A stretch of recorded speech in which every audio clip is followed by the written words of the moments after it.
নমস্কাৰ আপোনালোকে চাই আছে অসম 24 এই মুহূৰ্তৰ এটা অতি দুখজনক তথা মৰ্মান্তিক বাতৰি লখিমপুৰৰ পৰা লখিমপুৰ সাবতি হুনাৰী চানমাৰীত সংঘটিত হৈছে এক ভয়ংকৰ অঘটন এখন যাত্ৰীবাহী ৰেলৰ খুন্দাত থিতাতে প্ৰাণ হেৰুৱাইছে এজন যুৱকে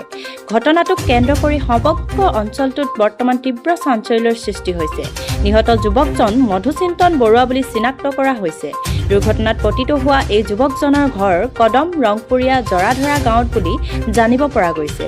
অতি পৰিতাপৰ বিষয় যে নিহত মধুচিন্তন বৰুৱা এগৰাকী শিক্ষকৰ পুত্ৰ আছিল স্থানীয় ৰাইজৰ খবৰ অনুসৰি যুৱকজন অতি অমায়িক আছিল আৰু তেওঁৰ এই আকস্মিক মৃত্যুৰ খবৰে পৰিয়ালটোলৈ নিমিষতে গভীৰ অন্ধকাৰ নমাই আনিছে কি হৈছিল কি দেখিছে না ইমানে দেখিছো পৰি আছে ডেডবডিটো পৰি থকাই দেখিছো তেনে কাটা দেখিছো আৰু ইনাল বটল কিন্তু ওচৰত পৰি আছে আৰু বাইকখন এইটো অভাৰব্ৰিজৰ কিনাৰতে থৈ দিছে ল'ৰাটো ক'ৰ হয় কিবা গম পাইছে বগিনদী বুলি শুনিছো কদম নামটো জানে নেকি নামটো নাজানো নামটো গম নাপাওঁ মানে আপুনিতো দেখা নাই মানুহটো ডেডবডিটোহে দেখিছো কিন্তু হেৰি নামটো নাজানো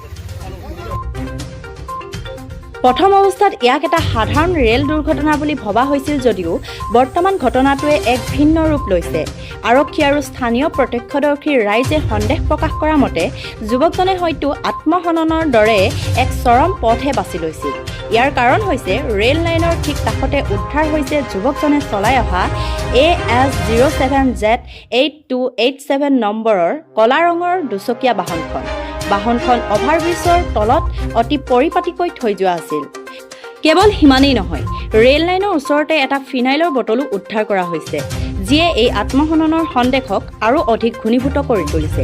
স্থানীয় লোকে জনোৱা মতে ঘটনাৰ সময়ত হঠাৎ ৰেলৰ চিঞৰ আৰু মানুহৰ চিঞৰ বাখৰ শুনি তেওঁলোকে ঘটনাস্থলীত উপস্থিত হৈছিল আৰু যুৱকজনৰ ক্ষত বিক্ষত মৃতদেহ ট্ৰেকৰ ওপৰত পৰি থকা প্ৰত্যক্ষ কৰে আমি আলবাব আহিছিলোঁ মানুহ গোটকাই আছে তাকে চালোগৈ এনে কাটি গৈছে ওচৰে পাজৰে কিবা ওলাইছে ওচৰে পাজৰে এনেকৈ পেনাইলৰ বটল এটা ওলাইছে ছুচাইড কৰিব আহিছে মানুহজন বাইকটো তলত ৰাখিছে ব্ৰিজৰ তলত এয়া দেখিছোঁ আমি কি শুনিছে ল'ৰাটো ক'ৰ বুলি শুনিছে কদম মইনাপাৰা বুলি ওলাইছে ল'ৰাটো 26 বছৰ 28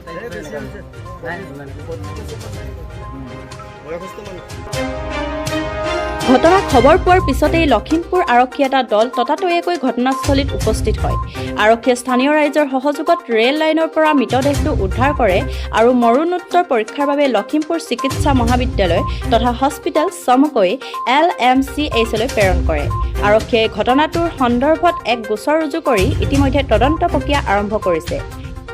কিন্তু এতিয়া আটাইতকৈ ডাঙৰ প্ৰশ্নটো হৈছে কি কাৰণত বা কি পৰিস্থিতিত পৰি এগৰাকী শিক্ষকৰ পুত্ৰ এনে এজন উঠি অহা যুৱকে জীৱনৰ এই চৰম আৰু কৰুণ পথ বাছি ল'বলগীয়া হ'ল